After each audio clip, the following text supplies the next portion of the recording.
वक्रतुंड महाकाय सूर्यकोटि समप्रभ निर्विघ्नं कुरु मे देव सर्वकार्येषु सर्वदा। रविवार व्रत कथा। बहुत समय पहले की बात है। एक बुढ़िया हर रविवार प्रातःकाल उठकर नहा धोकर अपने घर आंगन को गाय के गोबर से लीपती, फिर सूर्य देव की पूजा करती और उन्हें भोग लगाकर ही स्वयं भोजन करती। बुढ़िया के पास गाय नहीं, इसलिए पड़ोसियों के यहाँ से गाय का गोबर उसे लाना पड़ता। इस प्रकार सूर्य देव की नियमित रूप से आराधना करने पर बुढ़िया का घर धन धान्य से संपन्न रहने लगा। बुढ़िया के दिन फिरते ही देख पड़ोसन जलने लगी। अब वो क्या करती कि रविवार के दिन उसने अपनी गाय को अंदर बांधना शुरू कर दिया, जिससे बुढ़िया को गोबर नहीं मिला और घर की लिपाई भी नहीं हुई। लिपाई न होने के कारण बुढ़िया ने कुछ नहीं खाया। इस प्रकार वह निराहार रही और भूखी ही सो गई। उसे सपने में सूर्यदेव ने दर्शन दिए और पूछा कि आज आपने मुझे भोग क्यों नहीं लगाया। बुढ़िया ने बताया कि उसके पास गाय नहीं है और वह पड़ोसन की गाय को गोबर लेकर लिपाई करती थी। पड़ोसन ने अपनी गाय अंदर बांध, जिस कारण वह घर की लिपाई नहीं कर सकी और लिपाई ना होने के कारण ही वह भोजन नहीं बना पाई। तब सूर्यदेव ने कहा, हे माता, मैं आपकी श्रद्धा व भक्ति से बहुत प्रसन्न हूँ।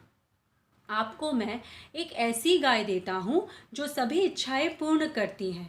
सुबह जब बुढ़िया की आंख खुली तो उसने अपने आंगन में एक बहुत ही सुंदर गाय व बछड़े को पाया। उसने उन्हें बांध लिया और बड़ी श्रद्धा के साथ गाय की सेवा करने लगी। जब पड़ोसन ने उसके यहाँ गाय देखी तो वह और भी जलने भुनने लगी। उस समय तो पड़ोसन के आश्चर्य का ठिकाना न रहा जब उसने देखा कि गाय सोने का गोबर दे रही है। बुढ़िया उस समय वहाँ पर नहीं थी। पड़ोसन ने इसका फ़ायदा उठाते हुए अपनी गाय का गोबर वहाँ रख दिया और सोने के गोबर को उठा ले गई। गाय हर रोज़ सुबह उगने से पहले गोबर करती और पड़ोसन उठा ले जाती। बुढ़िया को यह पता ही नहीं चला कि उसकी गाय सोने का गोबर देती है। पड़ोसन रातों रात अमीर होती गई। अब सूर्यदेव ने सोचा कि उन्हें ही कुछ करना पड़ेगा।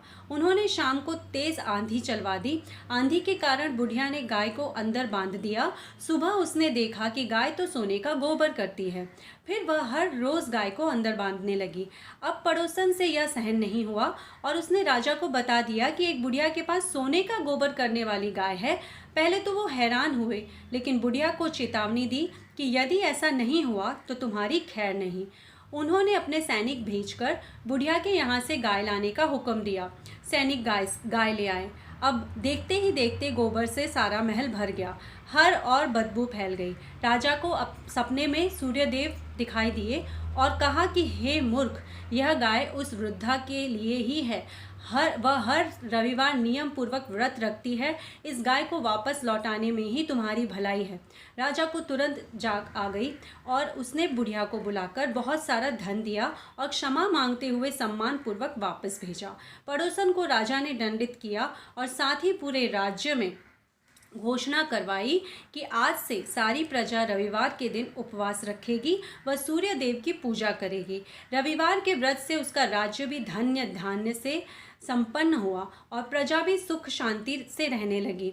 मान्यता है कि इस उपवास को करने से उपवासक जीवन पर्यंत तमाम सुखों को भोगता है व मृत्यु पश्चात सूर्य लोक में गमन कर मोक्ष को पाता है। जय सूर्यदेव। ओम घृणी सूर्याय नमः। ओम नमो भगवते वासुदेवाय नमः।